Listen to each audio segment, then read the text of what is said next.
Birmingham, Britain's second city, and home to one of the largest Muslim populations in the UK.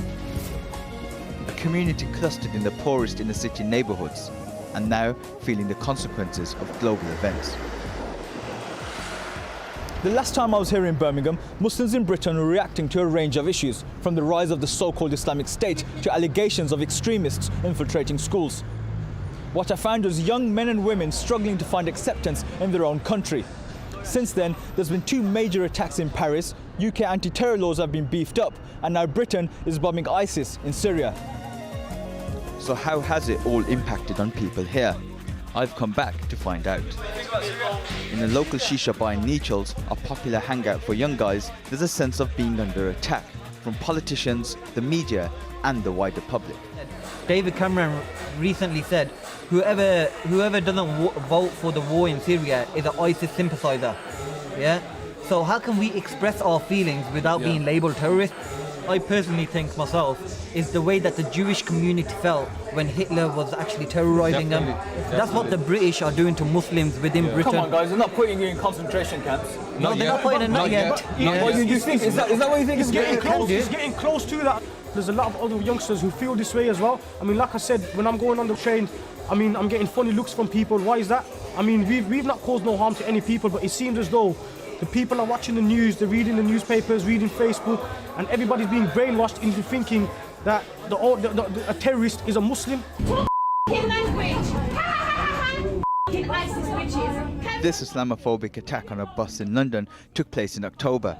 You see, that's why like you people. Because rude. You come to England and you have manners. Go back to your country. In the immediate aftermath of the Paris attacks, hate crimes targeting Muslims tripled in London alone.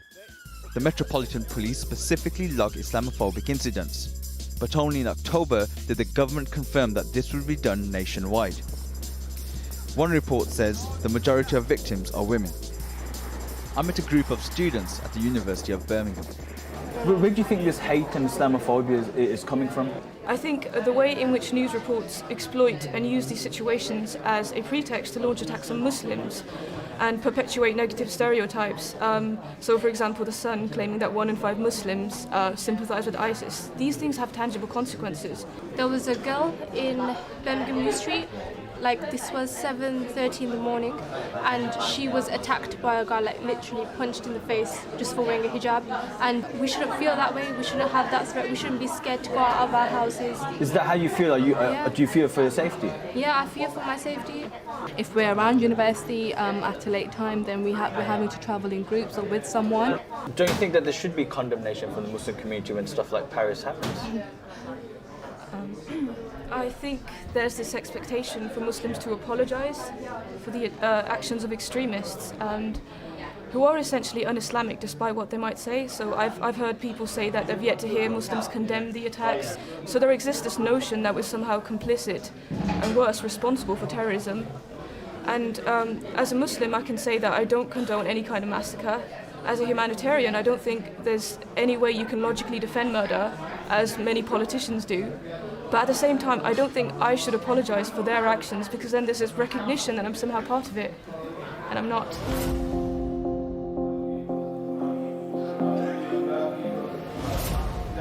The government says it's doing everything it can to engage with this community and others like it across the country, to show young Muslims in particular that there is a place for them in British society. But is it working? Last year, I visited Sal and his mates who work out at a gym in the city. I served in the British Army. I don't feel British. I don't want to be British, but I'm going nowhere. Back in the gym, the same guys say the decision to bomb Syria has made things worse. I'm not just angry about it. The Muslim community ain't just angry about it. The whole community, everybody is angry about what's going on.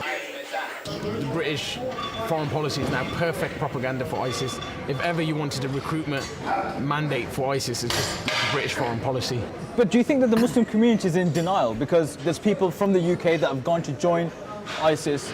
These people are from Muslim communities in the UK and they're being radicalised and they're going... Is the Christian community in denial when all these Christians are shooting each other in American schools? It's got nothing to do with Christians and this has got nothing to do with Muslims. But groups like ISIS quote the Quran, they quote the sayings of the Prophet Muhammad, and they give religious arguments.